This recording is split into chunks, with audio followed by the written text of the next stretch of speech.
ஸ்ரீராம ஜெயம். சர்க்கம் 37. ஆஞ்சநேயரின் விஸ்வரூபம். நஞ்சும் அமுதமும் பார்க்கடலிலிருந்து தான் வெளிப்பட்டன. ராமன் என்னையே நினைத்து உருகுவதாக சொன்னது அவன் என்மேல் கொண்ட அன்பை நினைத்து மகிழ்ச்சியையும் அவரை துக்கப்பட செய்துவிட்டோமே என்ற வருத்தத்தையும் ஒரு சேர எனக்கு அளிக்கிறது. விதிக்கு நாங்கள் மட்டும் அப்பாற்பட்டவர்களா?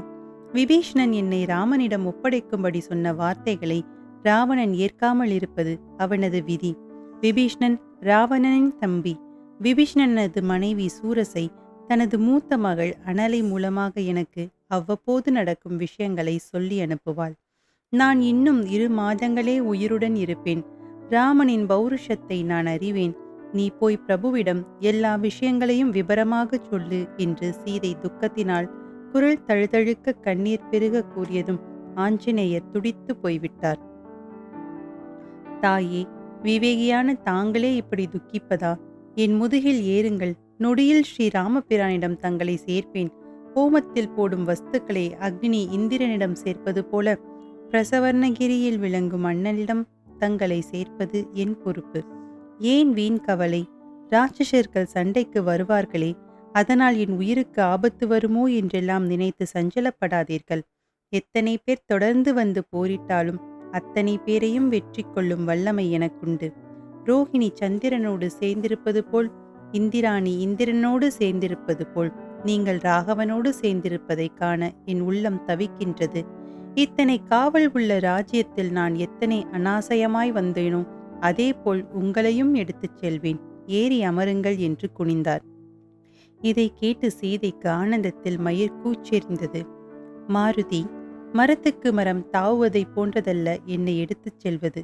தெய்வ சங்கல்பத்தால் தனியொரு வானரமாய் தாண்டி வருவது எளிதாயிருந்திருக்கலாம்.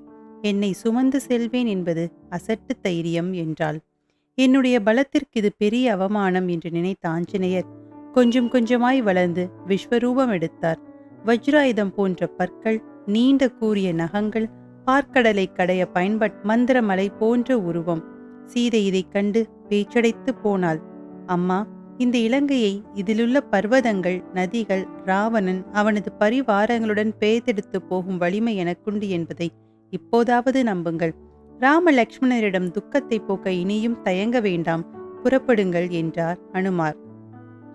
சீதை ஆஞ்சநேயரை கண்குளிர கடாட்சித்து, வானர சிரேஷ்டனே, 100 யோஜனை விஸ்தீரமுள்ள இந்த மகா சமுத்திரத்தை தாண்டி வருவதென்பது லேசான காரியமா?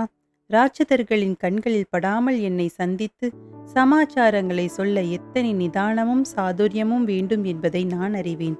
உன் தந்தை வாயுவிடமிருந்து வேகத்தை பரிசாக பெற்றிருக்கிறாய்.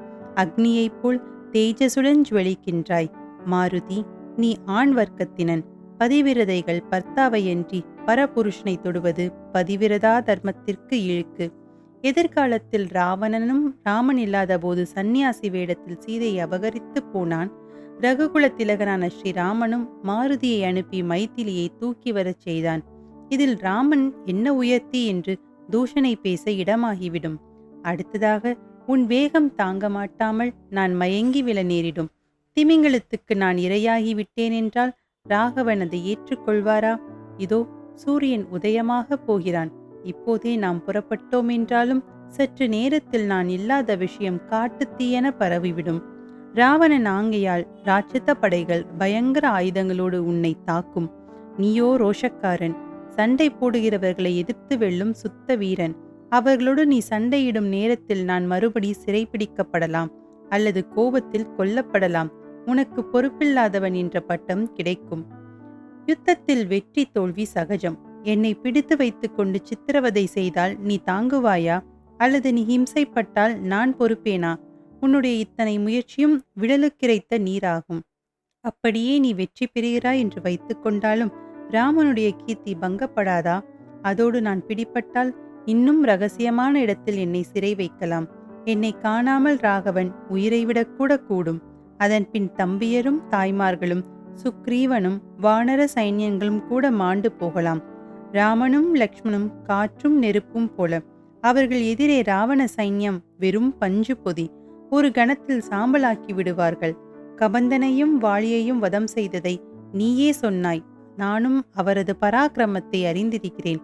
நீ போய் ராமனிடம் இங்குள்ள சமாச்சாரங்களை சொல்லி அழைத்து வருவது சரியான உபாயம் என்றாள் வைதேகி.